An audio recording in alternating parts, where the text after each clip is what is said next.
Hello everybody, I'm InTheLittleWood, also known as Martin. Welcome back to the channel and welcome back to Forget About It. It's not Fortnite, it's Minecraft. We're so back, dude. We're so back. So if you don't know the history of this channel, it began as Minecraft, then it went into Variety, then went Super Nintendo for a while, then the Fortnite boom happened, and then it fizzled out. And I have been uploading Minecraft content on my other channel. If you want to go and see Let's Play SMP type stuff, head on over there. And this channel is now going to exist as a bit of a secondary channel, weirdly, even though it has like 10 times the amount of subscribers, but I think I want to keep it that way. I like it like that. So today's video is a quickie tutorial on how to navigate SoulSteel, which is the brand new server. If I move my camera up so you can see the logo, the brand new server from the Noxcrew, which is on the Bedrock edition. I know some people aren't fans of Bedrock, but this is one of those experiences where it doesn't need to feel like vanilla because it's not vanilla, okay? So once you finish the tutorial for this game, you're going to be here in a place called Port Fortuna. And as you can see, there is a lot of sandstone and brick and things. And you'd be right in assuming that this is essentially a Sands of Time experience from the MC Championship that the Noxcrew also produce. But they have managed to rework the formula to make it repeatable, grindable, and persistent, which is really cool. So this is your central part of town. Little Dana the Squire over here is going to be giving you a bunch of quests throughout your journey. You can find those at any point at the bottom of the menu, right about here, inside of the quest journal. If you'd like to track them so they appear on the side of the screen, you can press the star, and you'll note how that one now says I need to upgrade my weapon to tier 19, which is a ridiculous ask. And you can also choose to not track anything. So if you press the star, it will vanish. Job's a good one. Guessing as we've jumped into the menu, we might as well stay here. So your first tab is the character tab. So inside of here, you can see everything to do with your player. You've got your armor sets, which we'll delve into in a moment. We've got weapons. Again, we'll delve into those as well. You have accessories, which you find bits and pieces. You find them crafting materials for this throughout the many dungeons of the server to eventually put those together. And then the third thing is runes and abilities. So this is what this shop here is. This is the rune store. You've got Rune Hall Attendant, and back here you've got the rune crafting station. So all you got to do is come inside of here, and if you've got 2 silver icons, then that means you have the materials to create said rune. If there's a red one, it means you don't currently have the materials to create it. This one I actually began yesterday, and it has now just finished. So I'm going to claim that, and that goes into my inventory. And to equip it, it's pretty simple. You open your character menu, you click on runes and abilities, you go to runes, and then you can choose to swap out for these different runes instead, and it will show you what the upgrade or like, you know, the changes between the previous rune and the new one, which is nice. While we're in this menu, let's quickly cover loyalty levels and abilities, because this is the thing that I missed out on the most. I didn't do it for way too long, and I was wondering, I'm getting higher level somewhat, but why do I not feel any stronger? And I was seeing other people throwing smoke bombs and doing ginormous slashes and dive rolls and stuff. And this is apparently how. So when you're in this menu, your weapon will have a loyalty level. That goes up the more you use your weapon. It's simply just like an XP grind, I suppose. I don't know whether it's affected by how well you do in a dungeon and what rank you get when you complete it, which is something else we'll address soon. But generally, using your weapon, it will continue to get stronger. And when it does, you will unlock these different road path markers. So you can see at the minute I'm loyalty level 32. Eventually, when I get to 35, I'll be able to spend some materials to unlock either a new ability or a better version of it. So for example, the Toxic Cloud can now apply toxin on each tick of damage. So for that, I only needed loyalty 22, and I need to make 2 Caged Soul Curio, which will show you where to make that in just a moment. But please, please, please come into this menu every so often, upgrade your weapon, because it makes such a difference. I mean, this adds poison. This is a cone of damage. This one lays down an AoE that continues to damage enemies. This one literally reflects damage. Like, you can just see how powerful this makes you in an instant. Like, it is so fast. And while we're still in this menu as well, you might notice that this one here is red as opposed to grey. That's because these ones are faded, whereas this rune is strong, the one that I currently have equipped. So there is a difference between the types of runes you can get. I believe there's even one more tier above that. The bench might even tell me about it. Let's have a look. It's not. I know there's another one above it, which is even more powerful, so just bear that in mind. The big purple chest here, you can see it on your hotbar pretty much all the time as well. this is the store. This is for the microtransactions. We won't delve too far into this for today, but here you can buy boosters. There is a 30-day, 90-day, or 1-year rank that you can buy, which gives you boosts on multipliers for your XP and all the other stuff like that. I don't know the full nitty-gritty. I'll leave that up for you to read yourselves. But this is something that I've been considering buying. So this is the starter bundle. So inside of here, you've got the starter bundle, which gives you a month of the Voyager's Concord rank. You get the Demolition Duds, which is an armor type that you can find pieces for throughout the world. But you do also get a brand new weapon, which is the Burning Daggers. So I'm really close to maybe getting that. It's on my, it's on my radar, if you will. But look at some of these armor sets. Some of these are nuts. You can right click on it. You can see it comes up here. It's Ash Fume and Flame Vein. I'm assuming Flame Vein is the name of the weapon, but that just looks bonkers, like, doesn't it? And then look at this one as well. Big sword is big. And then there'll be more of these coming up in the future. If you ever want to access the shop just simply via an NPC, Paolo's the person you want to talk to, and Isabel is just here with a little bit more information too to boot. Brilliant.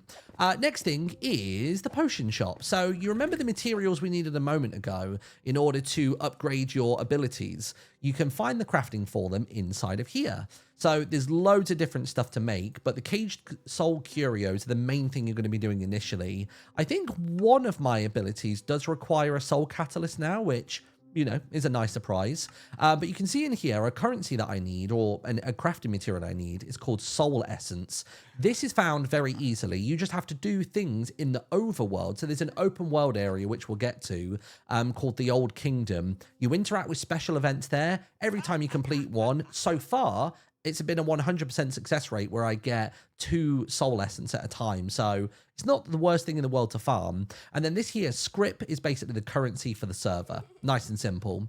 Gubo, the dragon, is a good boy. If you ever have an excess of materials and you'd like a bit more Scrip, you can come to Gubo and he will gobble it up and give you a load of Scrip in return. But yeah, if you want to give him some tempering thread, then you get a bunch of money back. So that's a little something for you. Once you have all your materials, you'll want to come and upgrade your weapons or your armor. So let's start over in the weapon area. So if we come to this thing right here, this is the main way of increasing the tier of your weapon. I've actually just stepped up into a new area, I suppose, because previously I only needed lodestone ingots and everbrass ingots, but now I need steel weave ones. So once you have all the appropriate materials, you click the word craft and it upgrades it. Simple as. There's no cook time on that. It just works straight away. As you're going through the dungeons and you're getting your rewards, you will slowly but surely begin to acquire fragments of weapons. And it looks as though, I've yet to do it myself, but it looks as though once you get 5 of them and then the other prerequisites, you can get a brand new weapon, which sounds sick. This bench over here, I do not know what it does. Maybe the question mark will tell me. A special crafting station that lets you greatly increase the power of your weapons, collect parts from your weapons and bring them to this station to increase the star rating. That was my guess, but good to know it's there in hard text. So there you go. And you do need a ton of everbrass ingots to do that. My God. And you need 10 fragments as well. Ridiculous. Moving through to the armor. So before we actually hit the stuff you wear on your chest, legs, and heads and everything like that, there are accessories you can find. So I actually have enough to make a cracked citrine ring, which I think I will do. Craft. And you're going to leave that. It's going to take about half an hour. Different crafts like runes and everything else like that take a different amount of time to achieve. And I do currently have 1 locket that I'm wearing. I only need 3 more amber dust gemstone in order to upgrade this. I blasted through the upgrades of this in my first attempt of recording this video, but basically you come here again with materials, you click craft, it upgrades instantly, which is great. Now the armor attendant over here is where you come to upgrade the currently worn armor. So when you've got your armor applied, I need 1 more tempering thread and I could upgrade this to tier 6 by the looks of it. But there are other armor sets available. Now, I don't know what the statistics are on these armor in terms of like how much they're going to grant you for your various, stats. But as you're going through the dungeons, you'll start picking up these duds fragments. And then for the other armor set, you'll be picking up explorer attire fragments, of which you can see I've got a bunch of them. And then tempering thread is typically the other item that you need. So you craft all 4 pieces of it, and then you go down to the 5th option, which is to create the armor itself. Now, if I press E, you'll notice that I'm covered top to toe, but I've only filled that one slot. So I think for now, you just basically buy a whole armor set in one go and you wear it simply just on the chest plate slot. So that's fine. That works for me. I'm not too worried about it. That's a staff member, if you're ever curious about the big Noxcrew N up there as well. And let's move onwards. So the travel master over here is the person who can take you around the world. You can also access this at any time by clicking on the globe in your character menu. But these fast travel points will only unlock when you've at least traveled there once and you've actually roamed around. You'll get a little notification in chat saying like fast travel point unlocked, that kind of thing. But if you speak to them, which you do via the tutorial, you know, quests, then you'll get all of these locations here as well. Before we run off, one little Noxcrew, one little quick run up here into something that I haven't done a ton with just yet. But this guy creeps me the hell out. Is that a tooth? Is that all of his teeth? I don't like him. I don't like him at all. Delete him. Delete him. He just creeps me out. I think it's the disingenuous smile. I think it's the cheeks. It's all like this. It's too comically happy. I can't deal with it. But the traders up here are where you're going to come if you're looking for very specific materials. I've come here once or twice and actually traded for some of these pouches. It just costs Scrip. It's about 5k a pop and you get random items from it. But if you're looking for something more specific, like this for me right now would be great for that armor upgrade that I saw. Oh no, it was the locket upgrade. I could come and grab some stuff from here as well. You can get a basic accessory crate as well. So it's a crate containing a random accessory fragment with a small chance for artifact accessory fragments. So artifact is like the next level up. So for weapons and armor, if you get artifact, that's like a higher rarity. I don't know if there's another rarity beyond that. I'm not too sure, but that's the thing that exists. And I think as you get further into the grind and you settle into the one armor type that you want to use, and accessories as well, you're going to start using these dismantlers.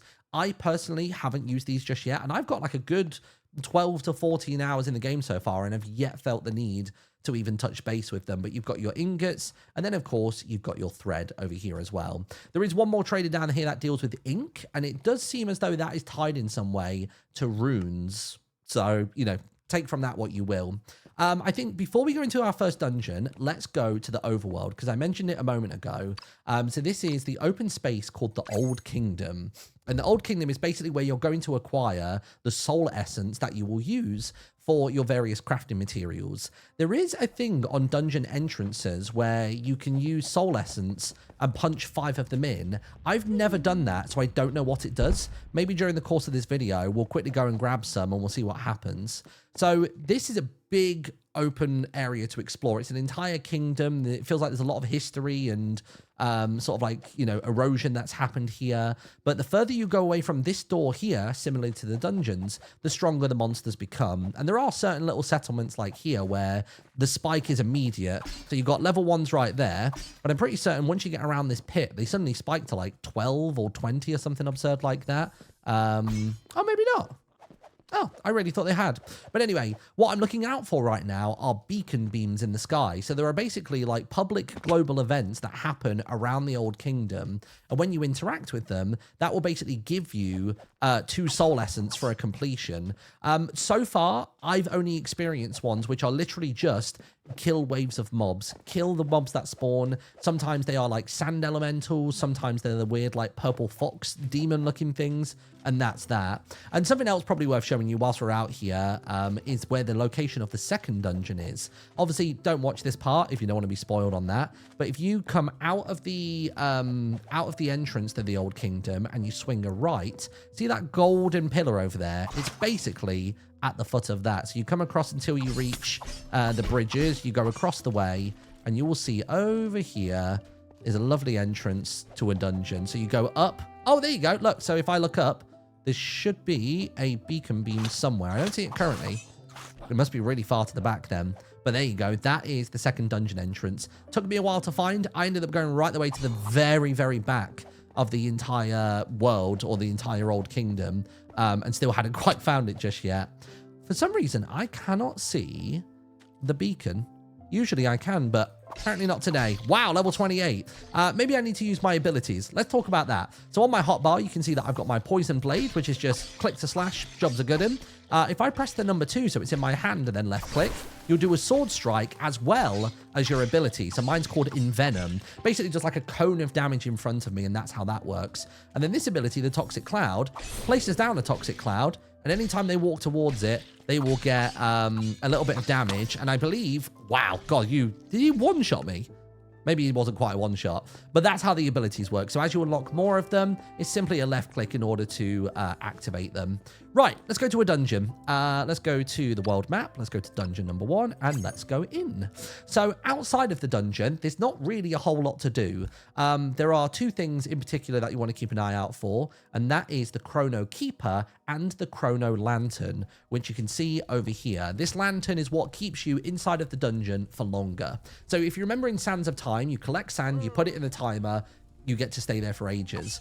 That's how it works here, but you don't do it in real time. It's you go in and collect the Chrono Essence, which is like little blue wispy flames, if you will, and you have to get back out of the dungeon without failing in order to cash them in. You do still cash some of them if you fail the dungeon and you get locked in, or you die to enemies or a boulder. Those are a thing, but it will be significantly less. And the more you do it, this bar will fill up, this blue bar next to the dancing fella, and when that hits the top, it goes back down to the bottom, and some seconds are added onto your clock, which is great. The other thing that I want to show you is this thing right here, the campsite customization. So if I click on here, this at the moment is my campsite.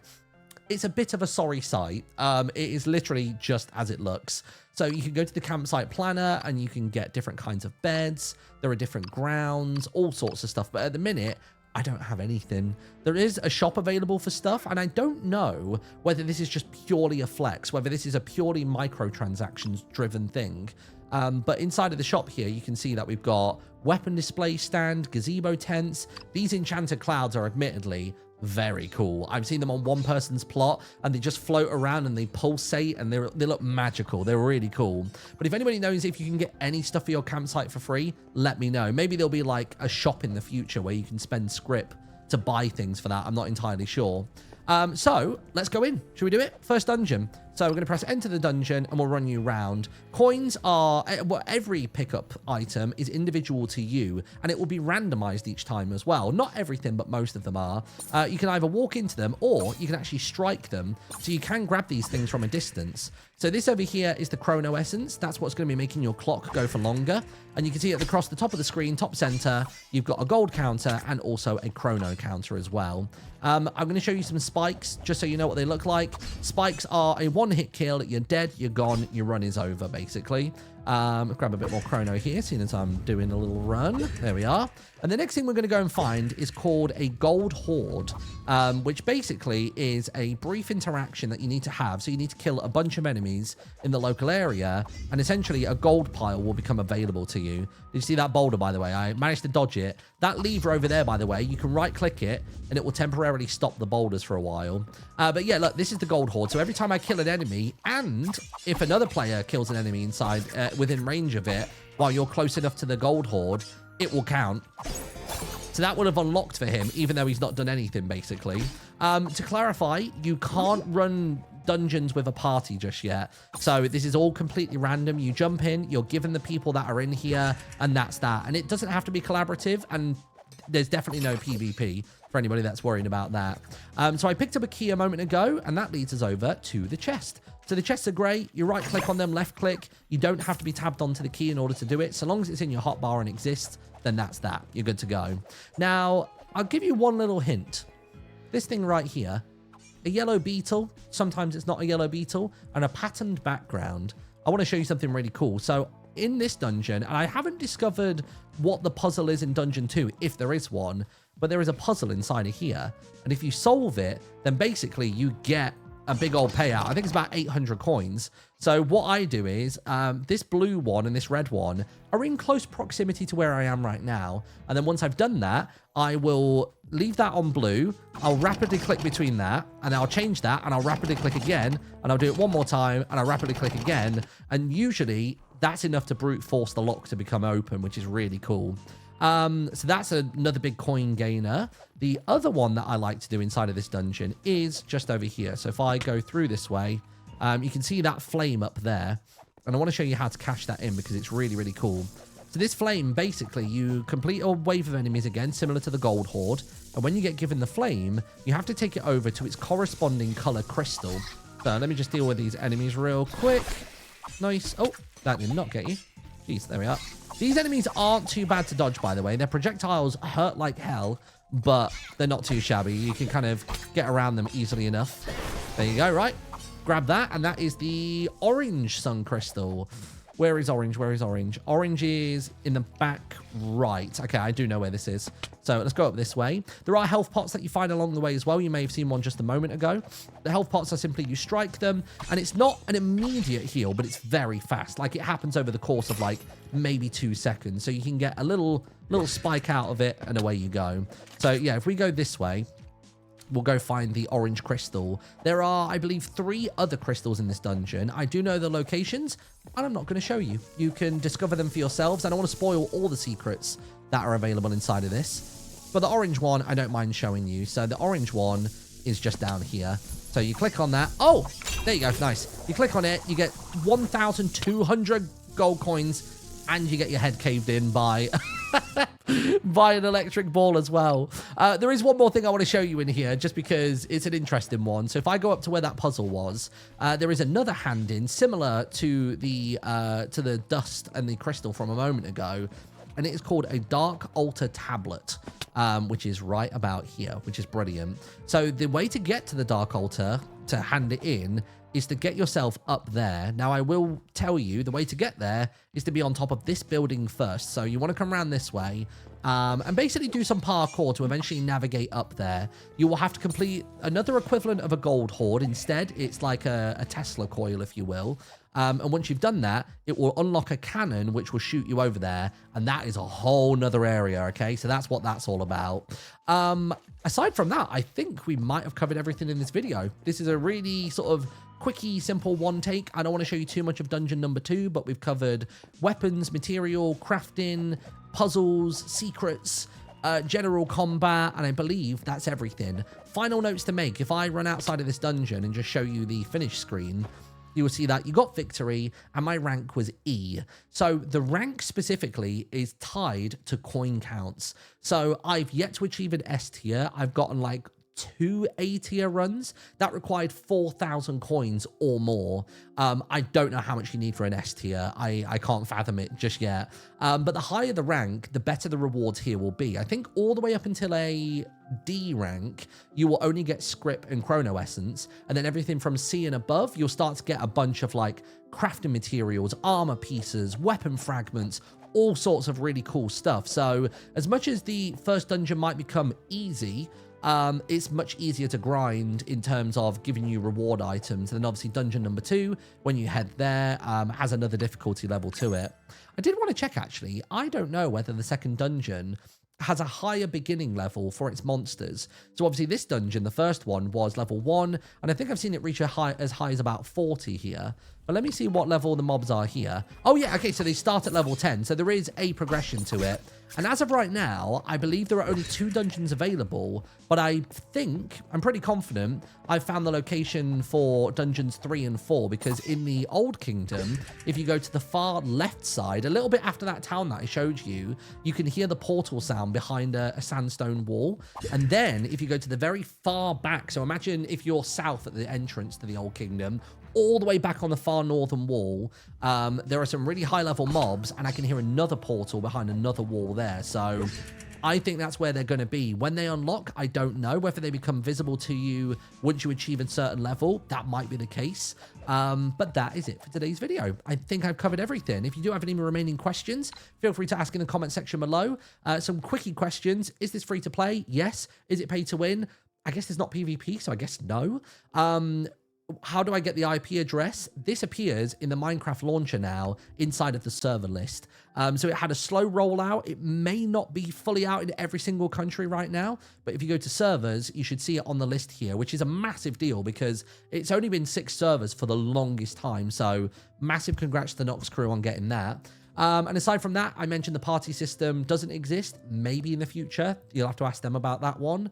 And yeah, that's all I know. So that is my experience. Hopefully that's helpful to you going in and clears up any confusions you've got. Have a wonderful day. Happy dungeon running, and I'll see you in the next one. Bye-bye.